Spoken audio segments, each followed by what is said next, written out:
Hey, everybody. Welcome to another episode of This Week in Startups. My friend Dave Samuel is on the program today. He's launching his new fund for Freestyle VC. Freestyle has invested in companies that you may have heard of: Airtable, Patreon, Intercom. And we're going to talk a little bit about how your fund size dictates your strategy and giving feedback to founders, especially the no. And how do you say, no, we're going to pass on your company? Dave had some great thoughts on that. Yeah, it's a good conversation. But first, it is Monday and there is breaking news, the massive SEC disclosure this morning. That my pal Elon bought 9.2% of Twitter 2 weeks ago. You might have just, he was shopping and he just decided to pick up some milk and some Twitter. So we'll take a look and discuss if he is going to become an activist shareholder or not. I'm just laughing because the or not seems so unlikely. So we're gonna break all of that down. It's gonna be a great show. So stick with us. This Week in Startups is brought to you by Masterworks is the first company allowing investors exposure into the blue chip artwork asset class. Twist listeners can skip the 30,000 person waitlist by going to masterworks.io and using promo code TWIST. Ourcrowd helps you invest early in pre-IPO companies alongside professional VCs. If you're interested in investing, you can join Ourcrowd for free at ourcrowd.com/twist. And iTrust Capital. Did you know that you can invest in crypto through your retirement account and still get the same tax advantages as a traditional IRA? Visit itrust.capital/twist to start investing today. To that news, SEC regulatory filings this morning, Monday, as we're recording this, have revealed that Elon Musk has taken a 9.2% stake in Twitter. The stock is up 28% today. I think that it was determined that 9.2% stake was worth close to $3 billion. Was that right? Yeah, it's about right. The company is trading at $40 billion today. That's after it went up about 28% or so. So if you take a third off, it was probably trading at around 30. And that's when he bought his 9.2%, which would be 2.7 billion or something in that range.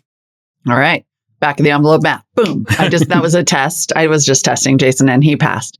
So Musk evidently purchased the shares on March 14th, becoming Twitter's largest individual shareholder. What we now know as a result of this disclosure is that recently when he was tweeting, does Twitter need to be better? Is it adhering to free speech principles? Do we need to start a competitor? He had already evidently purchased these shares. Yeah. So floating a trial balloon, seeing what people thought and making the savvy purchase. I think it's a savvy purchase because Twitter has gone sideways in terms of as a stock, and most would argue as a company in terms of growth. The only real growth they had over the past 5-6 years, I think, was the Trump bump, like every other media or social network. They got a huge bump when Trump, became president, for better or worse, in my mind, worse, much worse.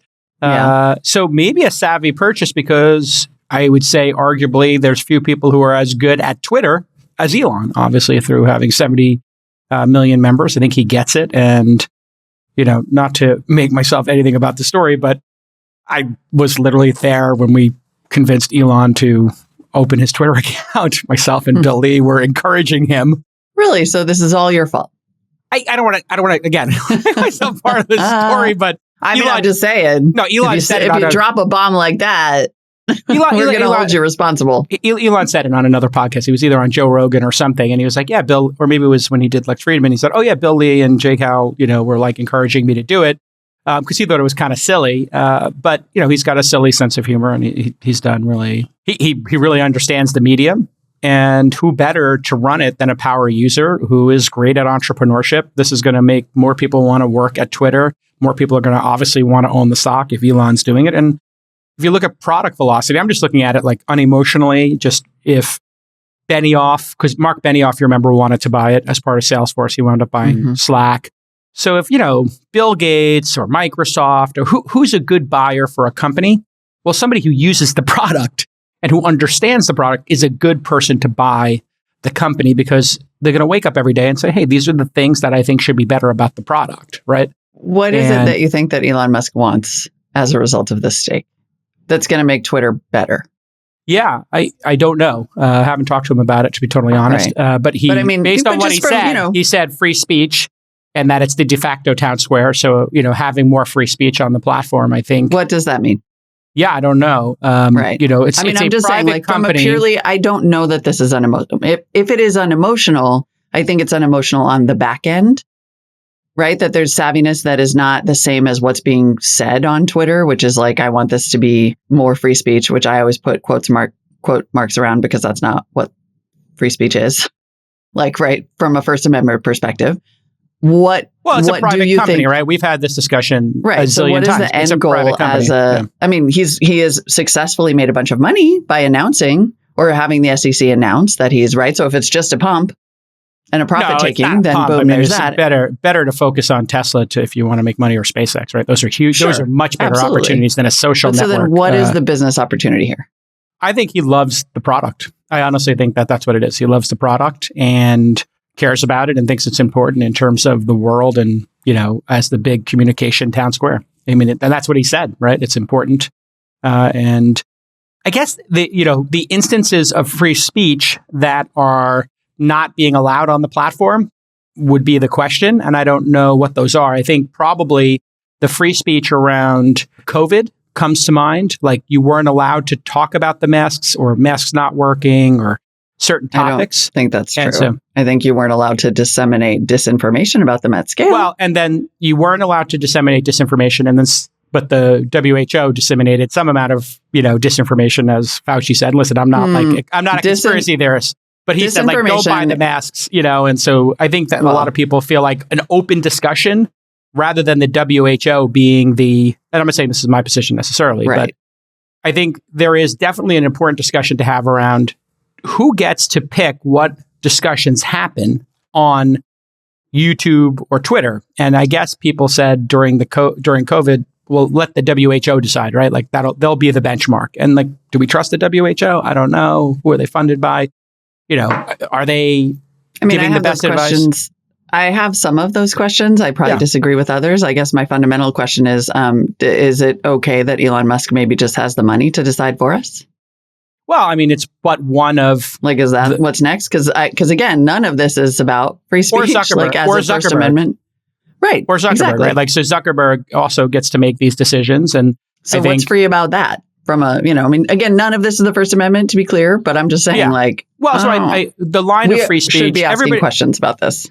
Always, everybody should be asking who controls this stuff before Elon bought 9% of Twitter. And, Zuckerberg has, the much bigger footprint by a factor of 10?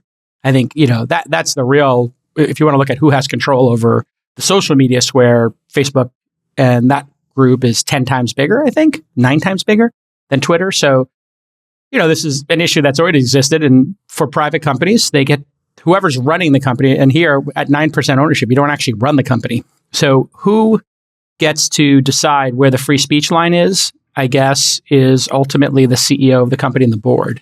And with Facebook, they have board control. So Mark Zuckerberg unilaterally has control.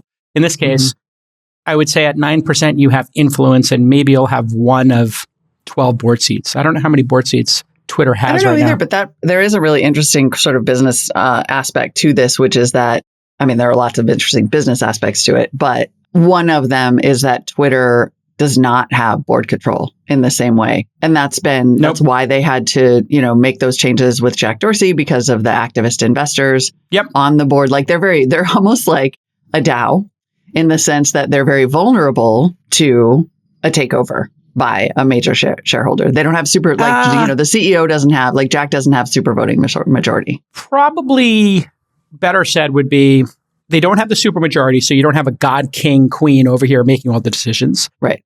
But it's also not a takeover candidate where you can do a hostile takeover because it's got proper governance. So I guess the real the assessment I would make is they have proper governance at Twitter where no one board member can have too much influence. And I think the influence that the activist investors owned like probably over 10% as a group.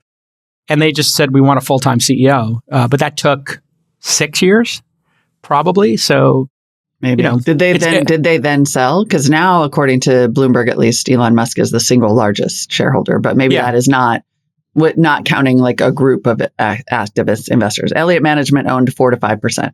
Evidently, right. And then they also had, but they had also gotten other 1 or 2% holders to join their voting block, which is, how proper governance works actually at its best, is you get groups of people saying, hey, this thing is underperforming.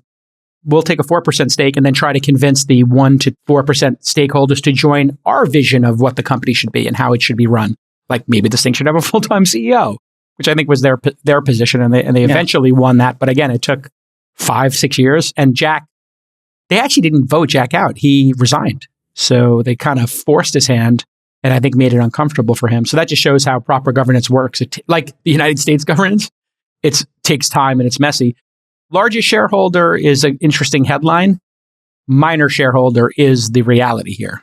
Like very minor shareholder with no super voting. Like you have 9% of the votes. Like, it's not like Elon could come in and say like, give us an edit button. I think he can be like, maybe I'll buy more. Like maybe, I guess that could be the future of it. So who knows?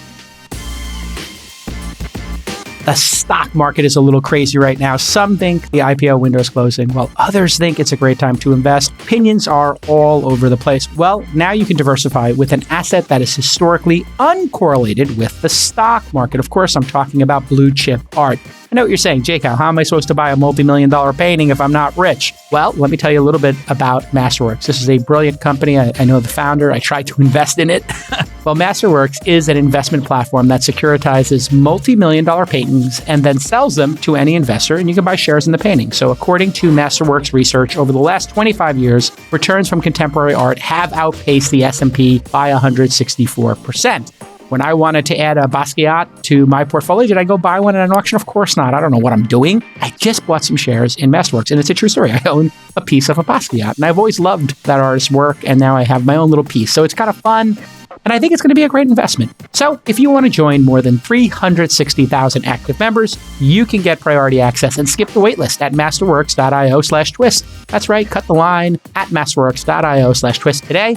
And make sure you read all the important Reg A disclosures at masterworks.io/CD. But I do think it's great that somebody cares enough, independent of me being friends with E. I think it's great that, an influential person cares so much about a product or a platform to invest in it, right? Like, I'd like to see other people do this. Like, what if Bill Gates really liked something and I really would not like to see other people do this. No, because the number of people who can do this is vanishingly small. So like if you, you're assuming that he's doing this because he loves it. I mean, that is like maybe in all likelihood the reason he does love it. Right? Yeah. I don't know. But what if he doesn't love it? What if it's like a Peter Thiel move here? Like I'm just going to come because at 9%, what is the Peter Thiel move? Like a Gawker move. I don't like how this product has treated me. I don't like how it's treated my friends. I'm not happy with, what I perceive to be censorship of these opinions and feelings and thoughts and whatever. So I'm going to come in here with 9.2%, and I may not be able to demand an edit button, but I can certainly commit a lot of sabotage. Yeah, no, I don't think people would put $3 billion on the line to sabotage something. I think it's more enthusiasm for the product and thinking it's an important thing. So, I mean, the devil's in the details. We'll see what happens over the coming years. We won't know until we know. We're mind reading now. I mean, I think, the Peter Thiel story was one of like being outed in vengeance for being outed and, having... And then shutting down free speech as a result. So Dusty Green puts it the right way, I think, in the chat, which is this a hostile takeover or a liberation? And I guess we will not know until we know. I mean, it's Twitter is sideways. And so having Elon involved, I think, if he does stay involved and engaged, I think it would. Is it sideways? Product. It's been sideways in terms of like they have increased the product velocity, but as a company, they haven't grown. It's been very modest growth when compared to contemporaries. They've always trailed all other internet companies. I think they're trading still at a fraction of their peak valuation. I think they probably hit 50, 60, 70 billion at some point. I'm trying to remember what the peak was. So just as a business, it's been a slow growth. I mean, it hasn't declined, which is good. But it certainly hasn't grown, or they haven't solved like the anonymous problem and the bots problem. So I think there's like a lot of simple problems they haven't been able to get their hands around. Like, why can't they handle bots and these anonymous accounts and harassment? They should be able to do better on that, I think. Because every time they try to handle it, someone says they're suppressing free speech? I don't know. Well, I mean, I think bots. There are a lot of issues with Twitter. Yeah. I think we have seen more product velocity since Jack Dorsey left. Like, it's possible that it could have been the split focus CEO all this time. We don't know.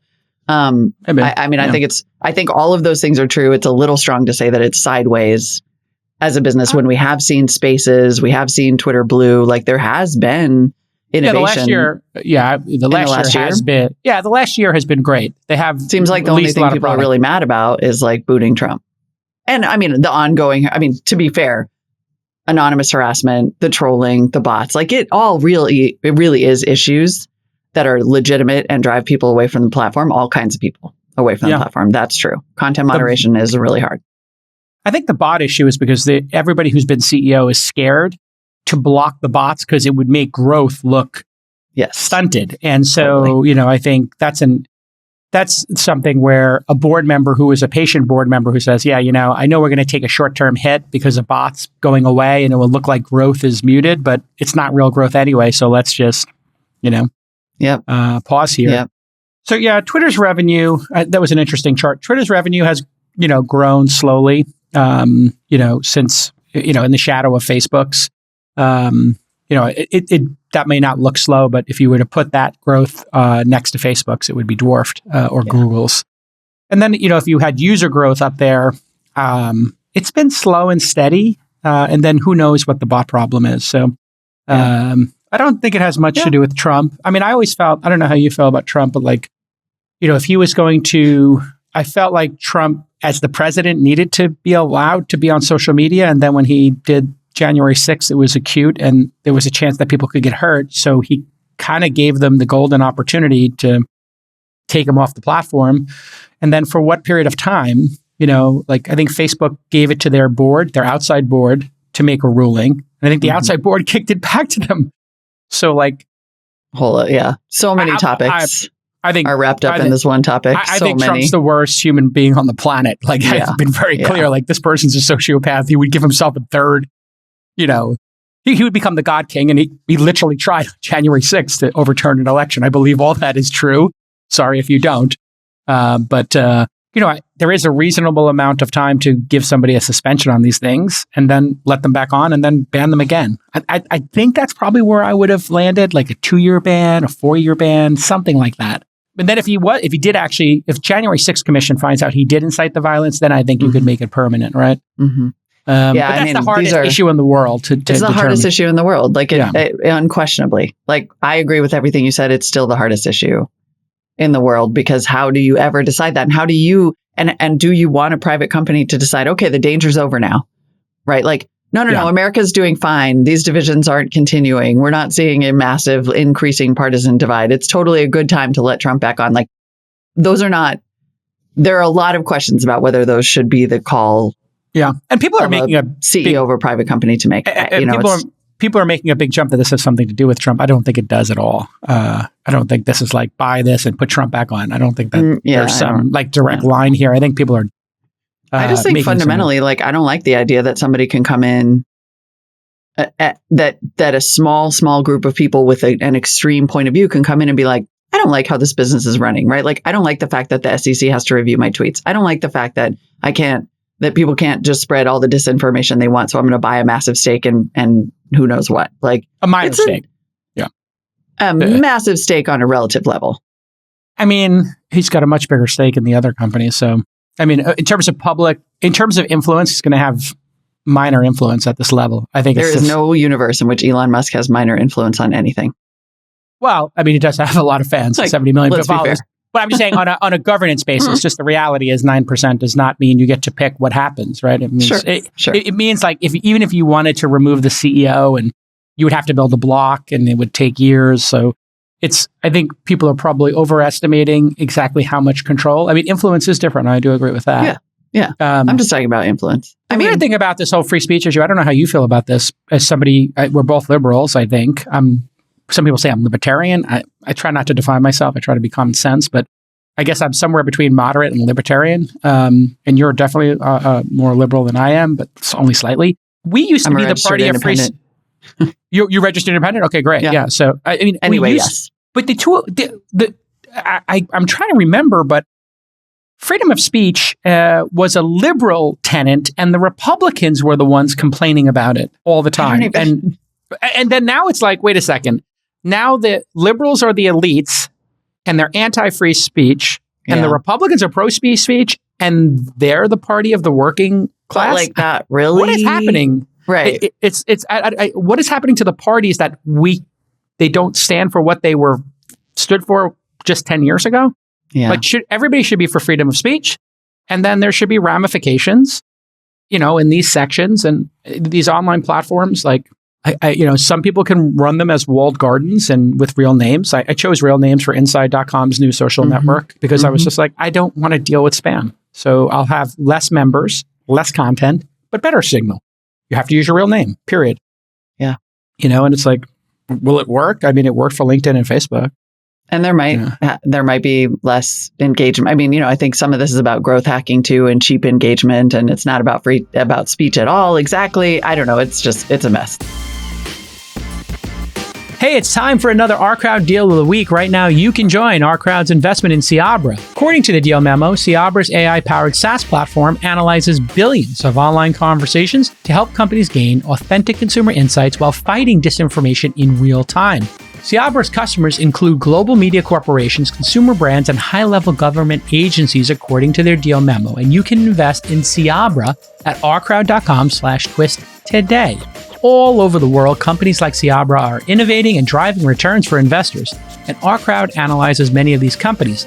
And they select the ones with the greatest growth potential, and they bring them to you. They invest from personalized medicine to cybersecurity to open source intelligence, which according to Ourcrowd is a multi-billion-dollar market. Ourcrowd identifies innovators so you can invest when growth potential is greatest, and that's early. So here's your call to action. If you are an accredited investor, you can join Ourcrowd for free at ourcrowd.com/twist and review all the current deals. That's ourcrowd.com/twist.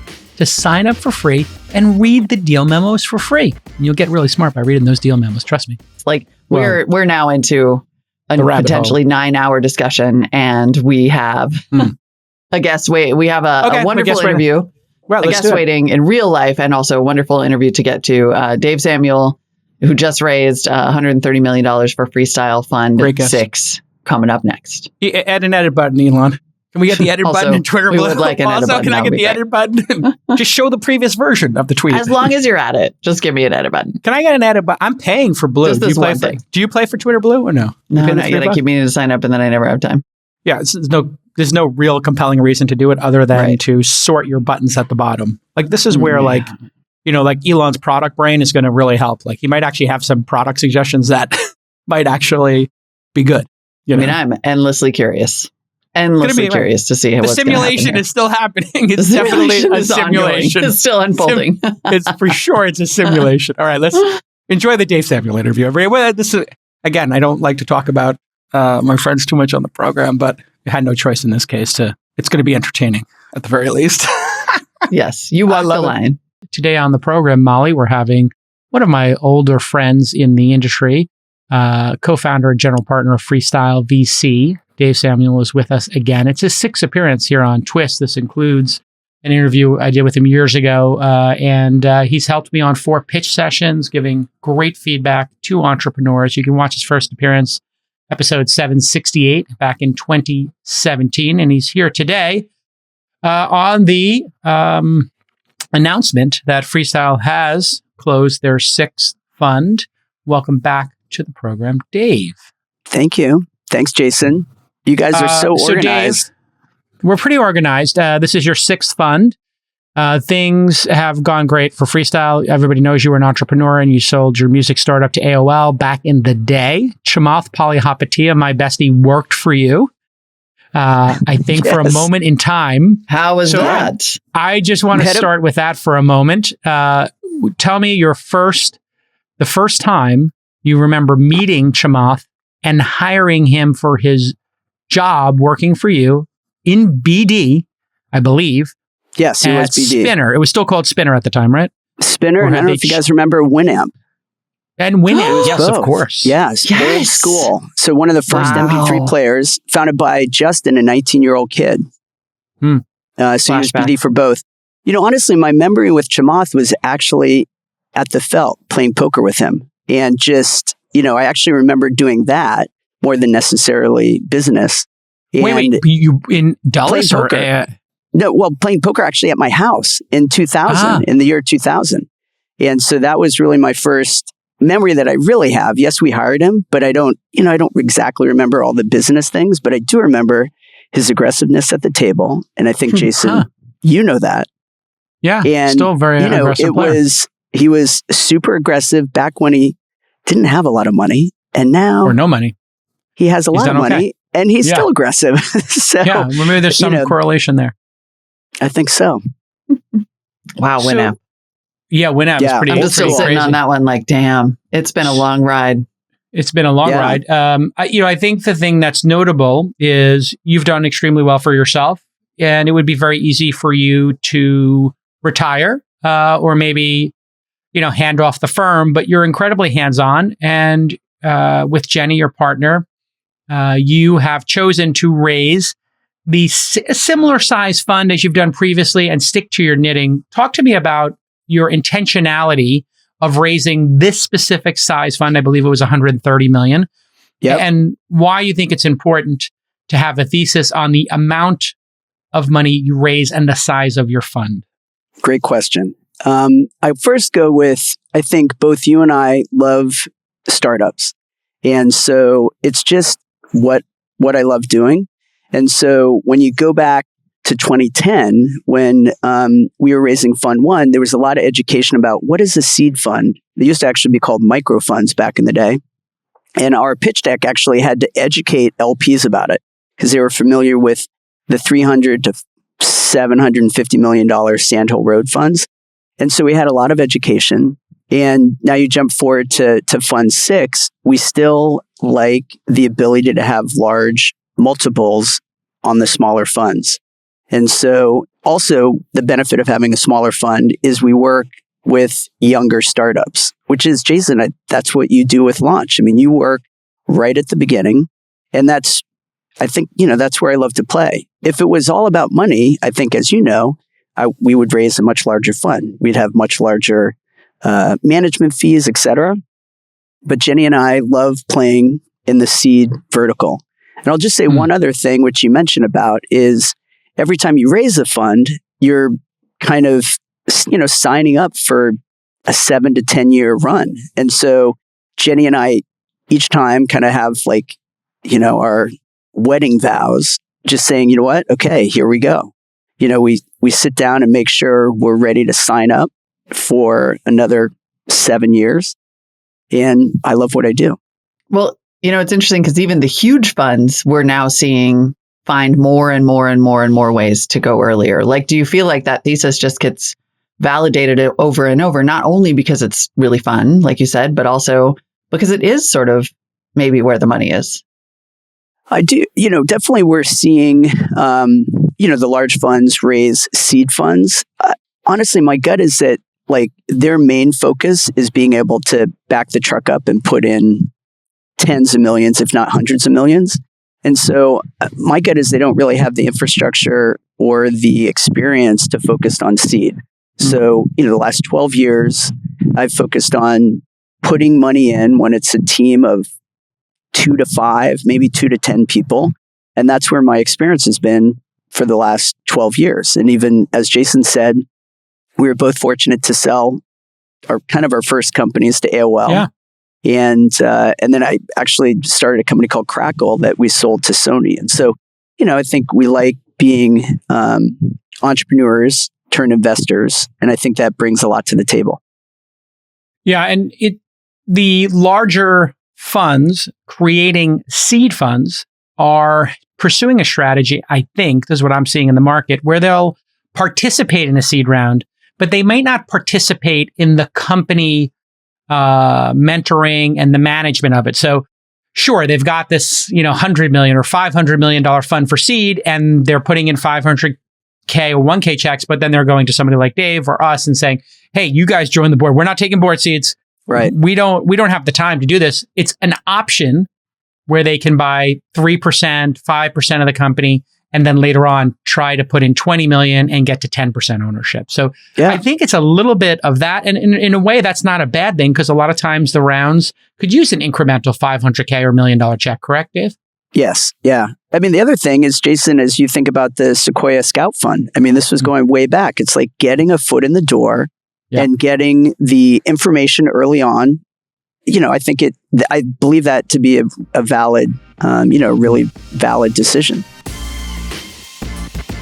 Listen, pretty much everybody knows someone who has invested in crypto at this point, and lots of people have exposures to different tokens themselves. But did you know you can now invest in crypto through your retirement account? That's right. With iTrust Capital, you can buy and sell cryptocurrencies from a crypto IRA. This means you get the same tax advantages as a traditional IRA. iTrust Capital has over 24 of the most popular cryptocurrencies for you to invest in, and unlike the stock market, you can buy and sell 24 hours a day if you like. The iTrust Capital platform is easy to use, and it only takes a few minutes to create your account. Setting up an IRA is free, and iTrust fees are low. And you get a free account, and it's only a 1% fee per crypto transaction. So visit itrust.capital/twist to start investing today. That's iTrust, itrust.capital/twist. Yes, there's a .capital. It's like there's a .com. itrust.capital/twist. Disclosure, taxes and conditions may apply. Fees apply. Cryptocurrencies are a speculative investment with risk of loss. iTrust Capital, Inc. does not provide legal investment or tax advice. Consult with a qualified legal investment or tax professional. Tell me, if you're looking at what happened over the last 5 years where valuations went crazy, governance went away, perhaps some discipline on the part of capital allocators, and even maybe some discipline on the part of founders was less emphasized. Where are we today, and what lessons do you have from this crazy 5-year bull? Let's face it, it was a bull run since 2008. So we're actually looking at a bull run that lasted 13 years and is now over for tech. So the bull run for tech lasted 13 years. That was an incredible run. But what lessons do you have for other capital allocators and that you've reminded yourself of? And then what do you have for the people on the other side of the table, the founders who maybe are now getting whipsawed? Hey, spend money as fast as you can. The next round, we'll raise it in 6 to 12 months. And every round, it gets easier to raise at a higher valuation. Mm-hmm. First I'll just talk about kind of the seed market. So, 10 years, we called it seed. And then, the seed, as you know, has kind of moved up to really the $2 to $5 million raise. And now you have the notion of a pre-seed. That's just in my view, just kind of different words of kind of, similar structures. And I think probably the biggest thing that we give advice to our portfolio companies is let's not get over our skis. And so as you talk about, there's a lot of late stage capital that is coming into the space. I think, Tiger Global has been understandably seemingly the fastest to put money to work. And it really is amazing the machine that they've put together. And I think that, the thing that we suggest to our founders is let's just be thoughtful about the amount of capital that you're bringing in and what's the preference stack that you're adding to the calculation, and just be careful about that. The other thing that I'll say, which is beneficial for the early stage investors and the founders, is your ability to take money off the table. And this did not exist 10 years ago. But I think you're probably familiar with, Jason, that founders sometimes at the A, many times at the B or the C, are able to take some money off the table. And I think that's a very great thing. The main you're talking about, is, just to clarify for our audience, you're talking about their ability to sell some shares privately, realize some liquidity, and then keep rolling. Yes. And the benefit for everybody is that the entrepreneur is like, okay, I can buy a house. I've got I've got something steady, and then you can go for the home run. And so also for seed funds, we're also able, because we've been in the company for a long time, we're able to take some money off the table. So I think that's, a beneficial structure. I think, yes, last year was dizzying, the pace.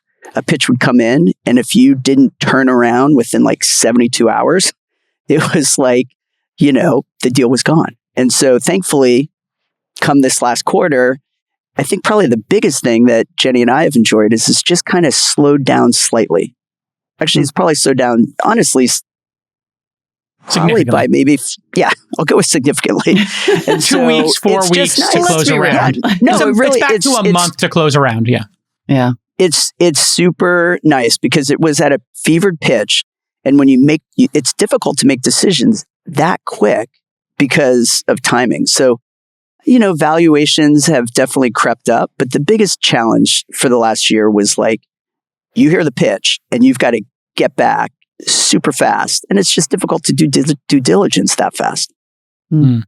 Are you worried about follow-on? Like, are you worried about these seed companies and what they're going to mature into in terms of mid-stage? I mean, it sort of feels like, for one thing, it feels like there's a barbell in investing. It's either seed or like massive funds who just have to park a ton of capital. Maybe that's just in the climate space, because that's a conversation I've been having a lot lately. But I wonder what you're starting to think about follow-on, even if you yourself are being more responsible in how you're deploying at this early stage. I think one of the things that Freestyle has been very good at is helping our founders go from the seed to the A. And so, obviously each stage is important, but getting that seed to the A is understandably important for us and important for the startup. And so my comments about that are just to talk about Freestyle's structure.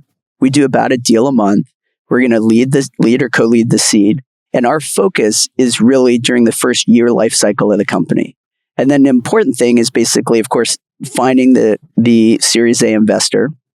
We have the ability to continue to take pro rata and invest in that company, but we call it the baton handoff. So our ability to hand the baton to the next Series A investor is an important, stage. And so we've actually, I'll just talk about 2 deals that kind of tie back with SAR from CRV. I don't know if SAR has been on here, but if he's not, you should have him. He has been on, sure. SAR's and so, wait, who is he and what is CRV? I'm sorry, Charles River Ventures, Boston-based firm that now is based out here, and SAR Gur is a VC who works there. Gotcha. Who had, I think he toiled away for a while, and then he hit something. It just took him a little while. What was the big win for him? I forgot. Now it will come to me. So our two of our biggest unrealized gains are Airtable and Patreon, and we basically handed the baton. Obviously at each of those companies, Jack is the CEO of Patreon and Howie is the CEO of Airtable. I mean, obviously they're the ones running it, but we were, really helpful of handing that baton to the next stage investor. And in this case, the entry into CRV was SAR, and we've just been really lucky with that. Let's talk. I want to double click on the secondary options. One thing I'm seeing is maybe some firms using an offer of secondary, or maybe even topping off the founders with extra shares as a way to win a deal. This to me seems like a bribe and seems like a really bad idea. We are seeing it more and more. What are your thoughts on when a VC says, you know what, I'm going to beat these other 2 VCs and I'm not going to do it based on my ability to help the company. I'm going to just offer to give each of the founders 5% more of the cap table, and it's going to happen before my money gets put in, so I don't get it back to buy it. And they'll be able to take $5 million off the table each. Should these things be allowed to be combined, or should, for hygiene purposes, maybe they be done after the investment so that everybody who's investing is investing in a pretty pure way? What are your thoughts on this? Great question, Jason. I guess my advice to any entrepreneur raising capital is it really is about the person that is most likely joining your board. And I think as you guys interview folks to join Launch, the way I look at a deal is 50% of the success of a deal is the team. And 30% is the size of the market. It's got to be a big market, as you guys know. And then 20% is actually the product that they're showing today. And the reason why the team is so important is, as you start this way, your Bourbon, which was before Instagram. And then, Kevin was like, we'll do Instagram. what was the one before Twitter? The podcast one? Oh, Odeo. Odeo. And then, Twitter. And so, sorry for the barking dog. It's okay. But we all have them. And so basically, many times, and even I was talking to an entrepreneur last night, I'm like, Mike, I think that in this instance, I really want you to think about taking the lower valuation for the board member that's going to join. And so that's my advice. Like, it's really like it comes down to the person joining the board. And so, yes, we have seen the tactic of somebody saying, hey, we'll buy some common from you. And as I said, like, I've actually seen it in the A, which was early.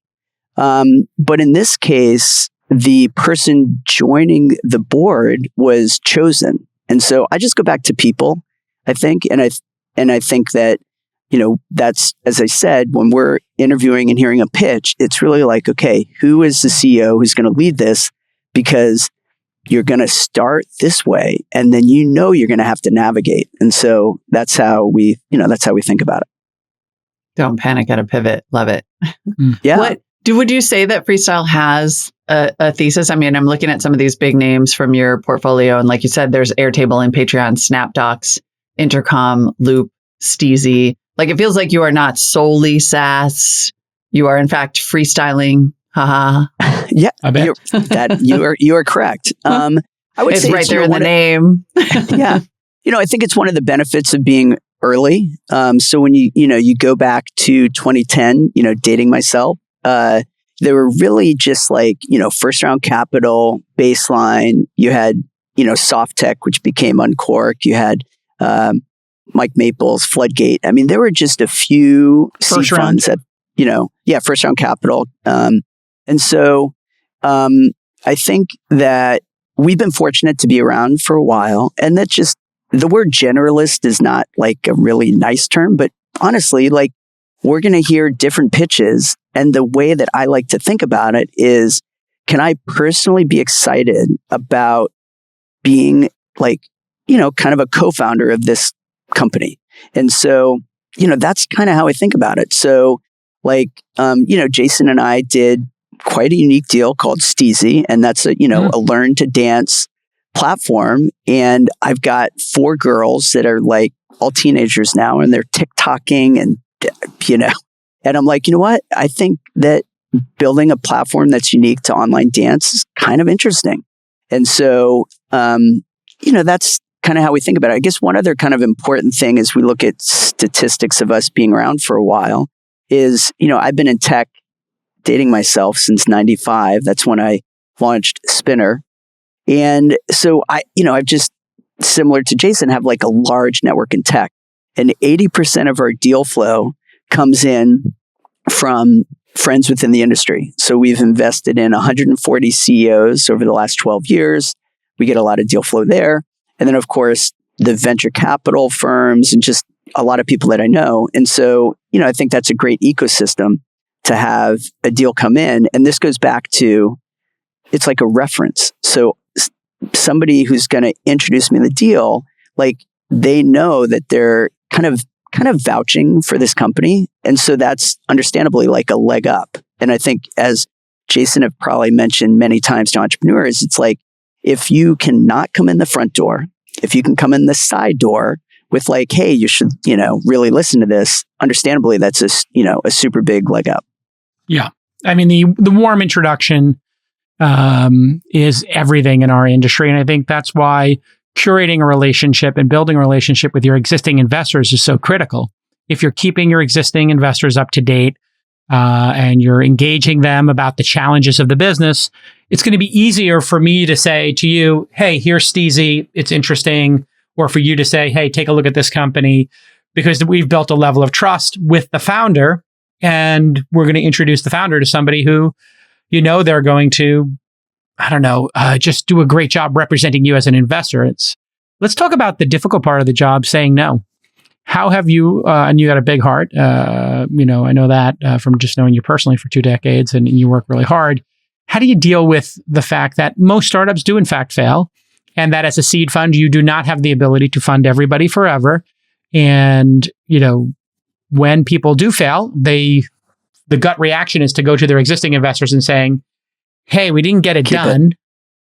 Can you give me another 6 months? Can you give me another 12 months? I need your help. How do you deal with that very difficult, dynamic and part of the job? When I started this, well, first of all, I think as an entrepreneur, in many instances, you're a yes person. I mean, you are, getting out there, doing something new, and in many instances, I consider a yes person. And so when I started venture, the way I actually started my fund was Josh and I started it, and we basically decided to put $100K into 20 deals. And so this was before, we were investing as Freestyle, but we only had our own capital. And we actually got this playbook from Saka from his first fund, which was only 6 million. He took a Twitter and a few unrealized gains and actually put it into that fund. And so Josh and I did the same thing. So basically we took our 20 deals, put it in, and on day one, our LPs already had a markup. But the reason why I talk about before we started the fund is we wanted to see, do we feel like we're good at it? And the biggest one is that question that you just said, Jason, is how do we feel comfortable saying no? And so, yes, it was difficult making that change. And I think the main thing I do every time I say no is I talk a little bit about my own experience. So when I was raising capital for Spinner, I had 40 no's. And Spinner, as Jason said, was the first internet radio platform. And many of the VCs were like, why would I ever listen to music via the computer? Now, this was back when there was a 14.4 modem. So, I mean, it was early, but, people didn't see it. And actually, the first person to invest in me was very visionary. And that visionary happens to be Chris Anderson, the CEO of TED. And so he gave me $750K in 1997. Wow. And that actually turned into 20 million for him. But anyway, I just bring this up that I basically tell entrepreneurs, guess what? I had to knock on 40 doors to get the one yes. And I know Jason talks about that within launch. And so it's top of funnel. And the only additional thing that I try to do is give feedback to the entrepreneur. So some instances, I just say, you know what? This is a gut reaction and it's just not a match for me. In other instances, I say, you know what? I'm concerned that this is a feature, not a product, thus not a company. Maybe it's like, you know what? I'm concerned about the TAM. And so, I attempt when I say no to give them feedback. And so isn't giving feedback, though, the chance that you're going to hurt their feelings and then they'll hold it against you for the next round? There's a lot of people whose philosophy in our businesses sugarcoat everything. Everybody's a unique snowflake in the world. Everybody gets a participation trophy. And there's no upside for you to tell them the truth. Hey, I think you got a feature, not a company here. You need to get a more fully featured product. Now the person's like, well, Dave's being a jerk or Dave hurt my feelings. And then, hey, they break out, they figure it out. They pivot from Odeo to Twitter or Bourbon to Instagram. And now you're the guy who, wasn't nice to them and they get revenge on you by not letting you in the next round. Some people do think like that.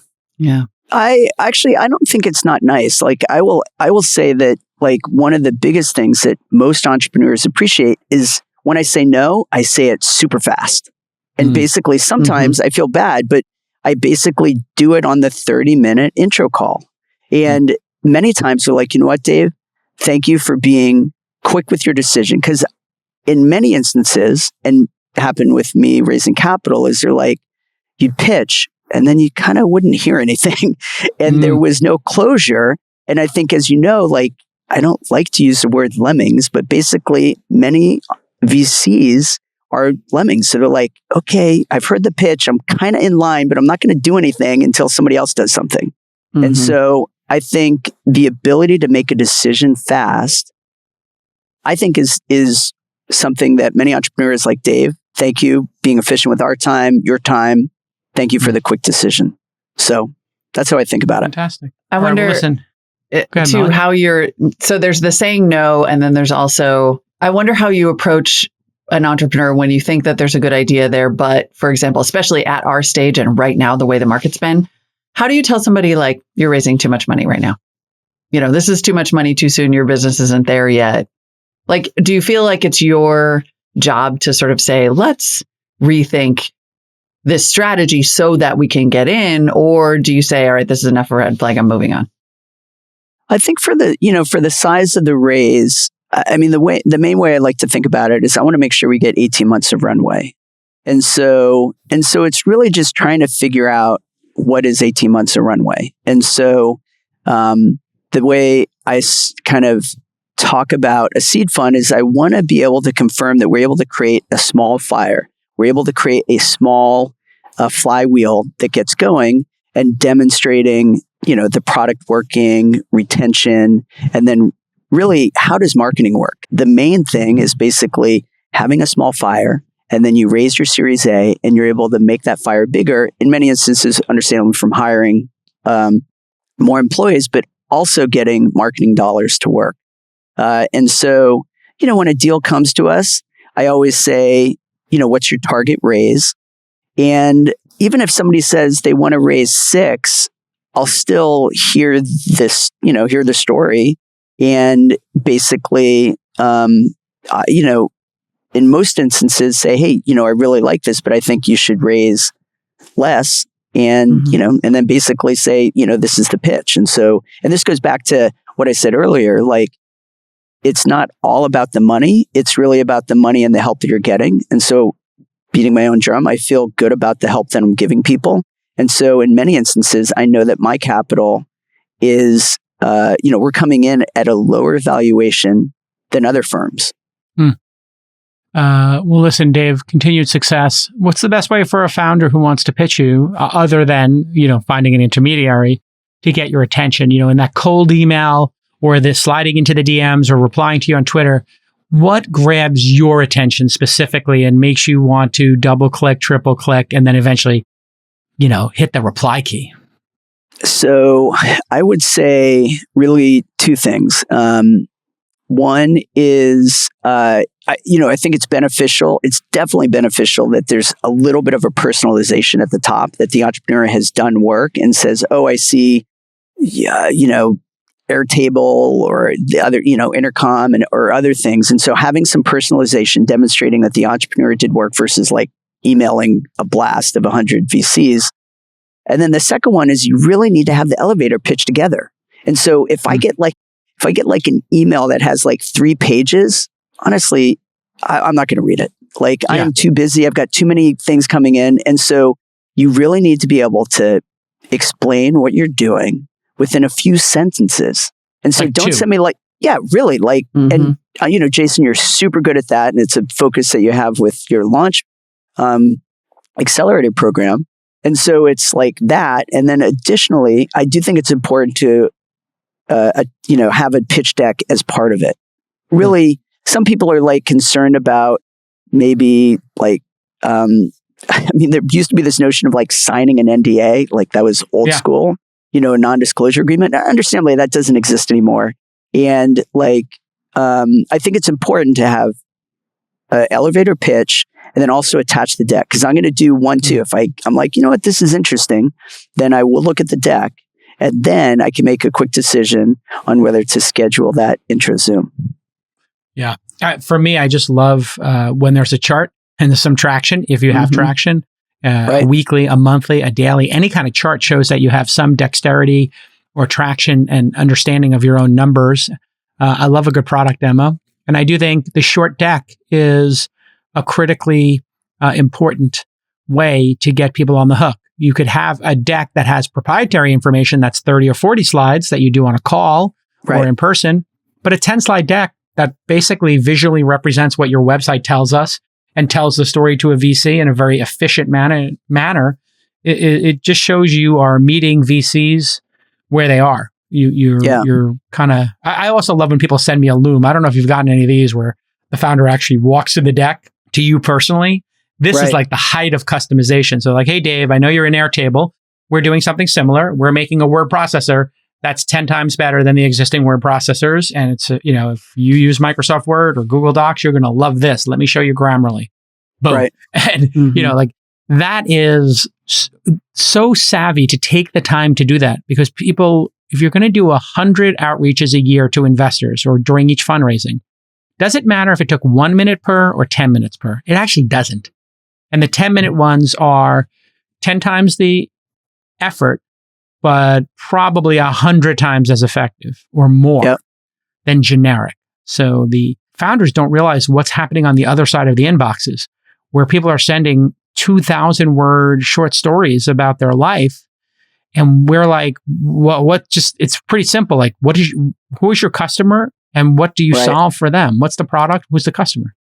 How do you make money? Keep it simple, folks. All right, listen. Well, and I will just say two other additional things is I think a competitive landscape is super important because we as VCs, we're getting lots and lots of deals. And so you as the entrepreneur, you understand your market understandably.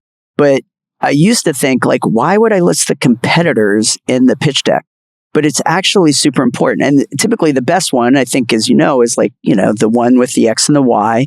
You're up in the upper right. And it just kind of demonstrates how you're sitting in the market. And so I will just say like that one is important to me because it allows me to quickly understand, okay, who's venture backed in this area? Who are the big players that they're going to take real estate from?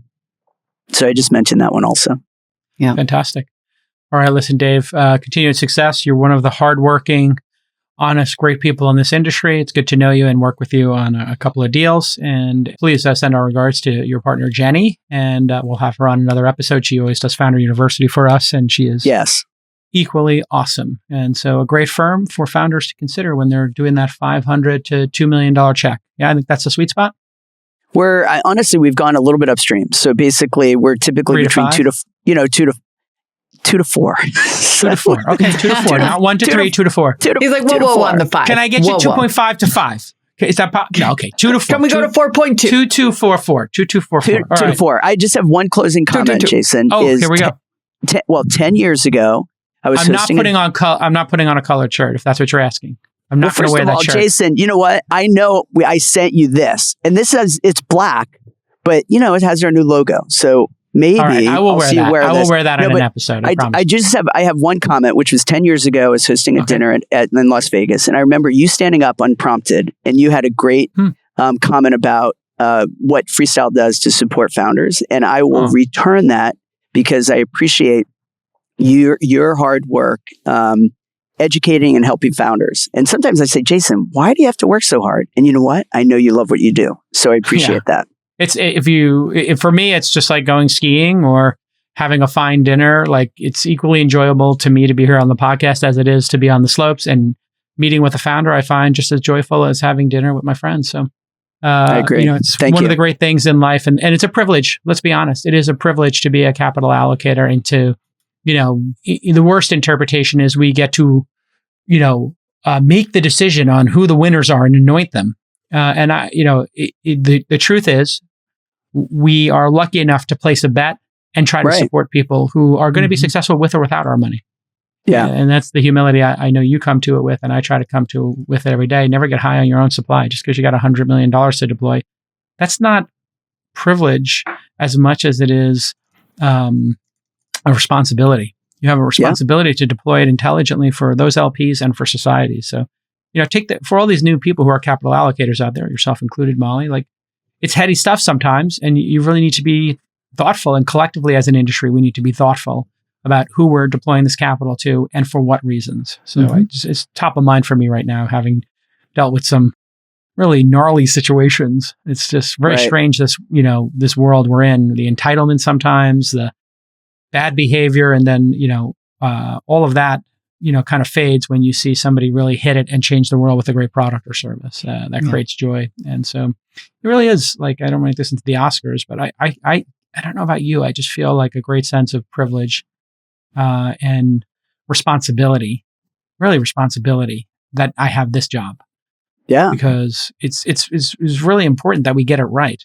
I don't know how you feel about it, like ultimately this profession. Well, I guess, so I know you're a family man with kids, and I have 5 kids. And, I think we have family responsibility. And then honestly, we're a little bit older, Jason, than many of these entrepreneurs we're investing in.